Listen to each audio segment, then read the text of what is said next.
बाप बेटे की रुलाने वाली कहानी। आनंद एक कॉलेज में छात्र था। उसने एक डीलर के शोरूम में एक सुंदर स्पोर्ट्स कार देखी थी और वो लंबे समय से अपने लिए एक ऐसी ही कार चाहता था।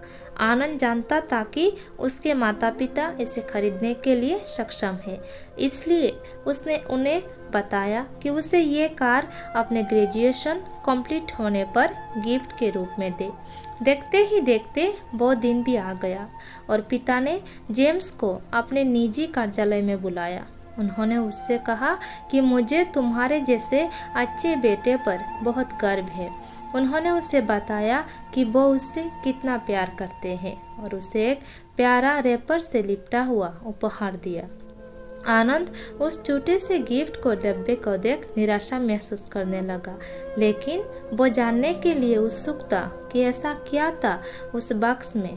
इसलिए उसने बक्स तुरंत खोला और उसमें एक लाल कपड़े से लिपटी भगवत गीता दिखी। आप इतने अमीर हैं और आप मुझे केवल एक गीता दे रहे हैं? काफी गुस्से से अपने पिता पर वो चिल्लाया और अपनी नाराजगी और गुस्से के वश में आकर ना आप देखा ना ताप तुरंत कोर छोड़ दिया। काफी साल बीत गए। आनंद अब एक सफल व्यवसायी बन गया था। वो अपने जीवन में खुश था।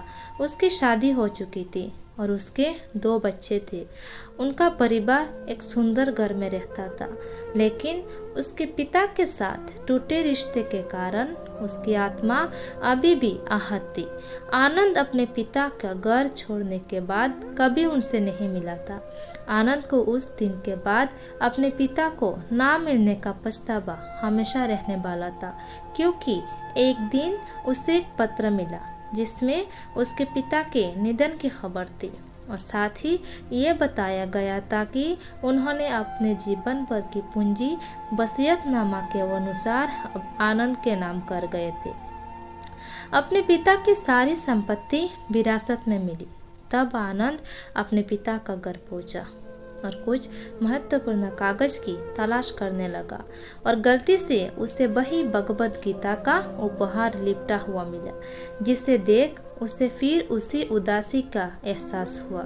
उस गीता को उसने अच्छे से देखा तो उस पर अपने पिता की हैंडराइटिंग में कुछ लिखा पाया।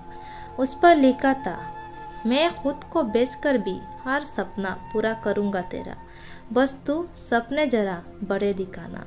ये बोल रहा बाप नहीं, जिंदगी का सबसे पहला दोस्त तेरा। ये कविता पढ़ ही रही थी कि अचानक उस किताब से एक चाबी गिरी, जिसके ऊपर लगे टग पर उसके ग्रेजुएट होने की तारीख के साथ कांग्रेचुलेशन और आई लव यू लिखा हुआ था।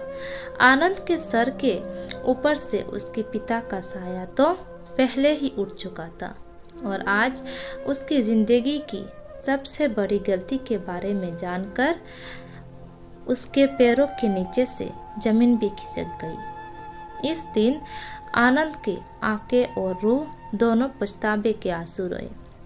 दोस्तों, ये कहानी आप सबको कैसी लगी कमेंट करके ज़रूर बताइएगा। कहानी पसंद आए तो लाइक, शेयर और प्लीज़ मेरे चैनल को सब्सक्राइब जरूर कर दीजिएगा। वीडियो को पूरा देखने के लिए थैंक यू। मिलते एक नई कहानी के साथ, तब तक के लिए बाय बाय।